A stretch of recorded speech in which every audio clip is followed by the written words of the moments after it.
I put a hit out on my ego about 2 years ago. The bounty hunter that I hired was my conscious self. This is a high risk, high reward situation as I see it. When you have part of yourself trying to kill the other part of yourself, meaning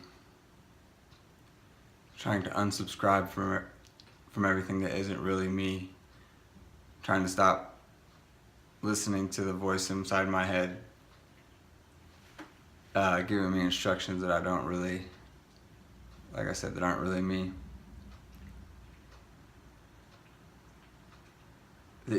My ego is almost dead. Come a long way. With that being said,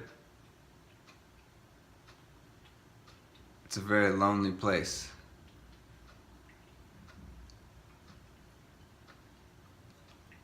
That's why I say it's high risk, high reward. The reward being you get to eventually become who you actually are. The risk being you alienate basically everything you've ever known.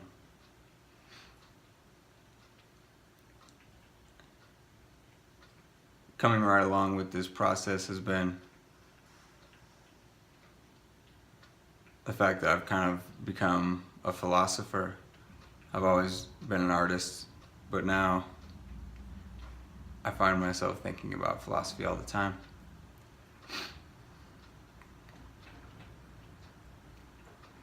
I think by definition, being a philosopher, you think about different things, and you think about things in a different way than the majority of your peers, or the people that surround you. So as it sits now, I feel as though I think differently than basically everyone around me. Therefore, the loneliness.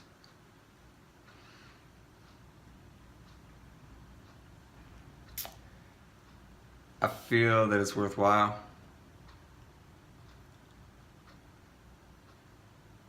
Because the reward in the end will be worth it. I'm running from depression. I only realized that recently. I'm also suffering from anxiety. I also only realized that recently.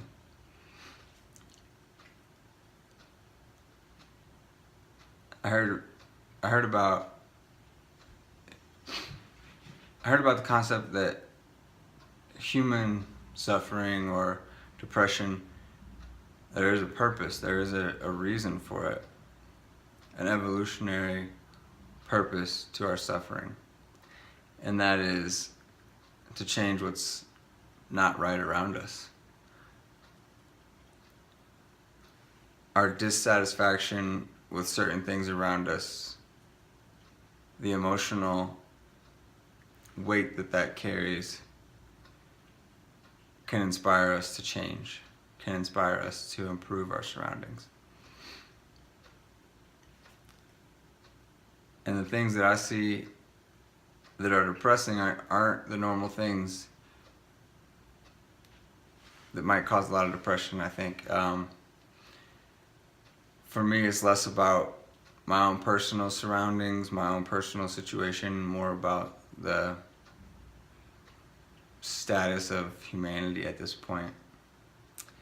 I have done all I can to put myself in a beautiful situation.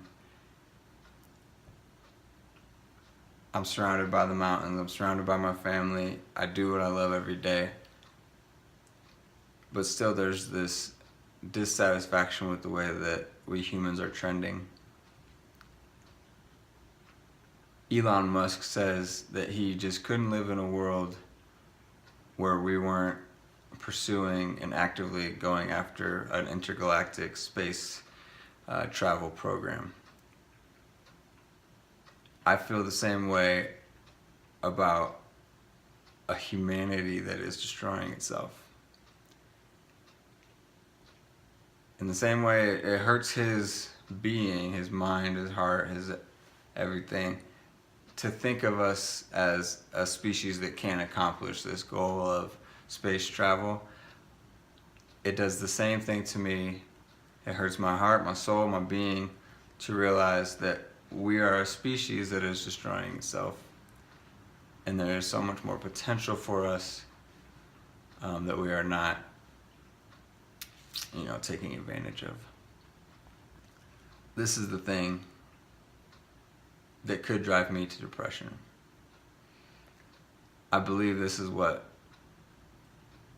caused my mother to be depressed, and ultimately she passed away from depression.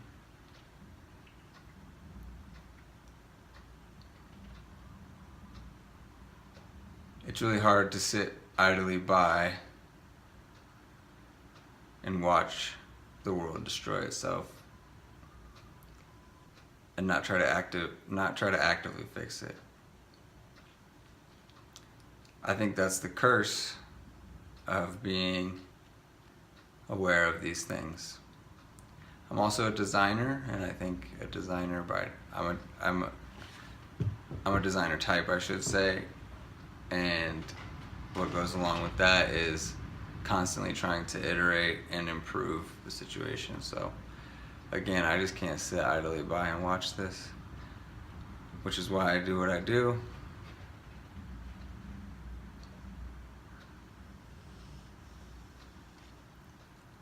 So yeah, I just felt like getting on here and telling everybody a little bit of what was on my mind today.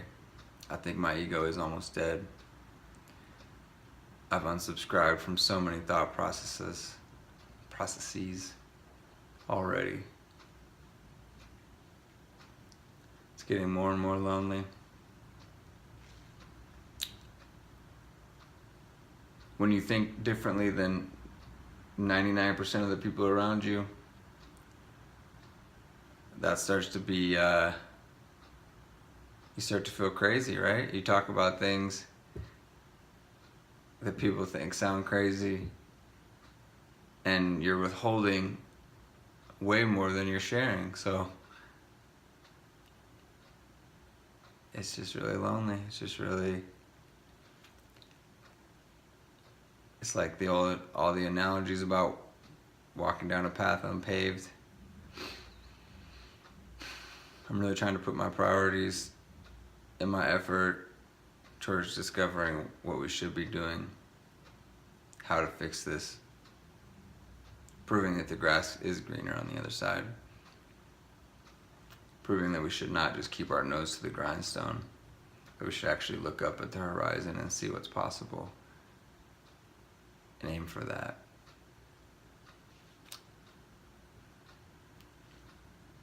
Yeah, just trying to keep it super real. This camera is now my best friend, I guess, because I can't talk to anybody else about this stuff. So if it makes any sense to you, if you're benefiting from it, or if you're enjoying watching, I'm happy to hear it. And please continue. Shit, I don't know. That's where I'm at right now.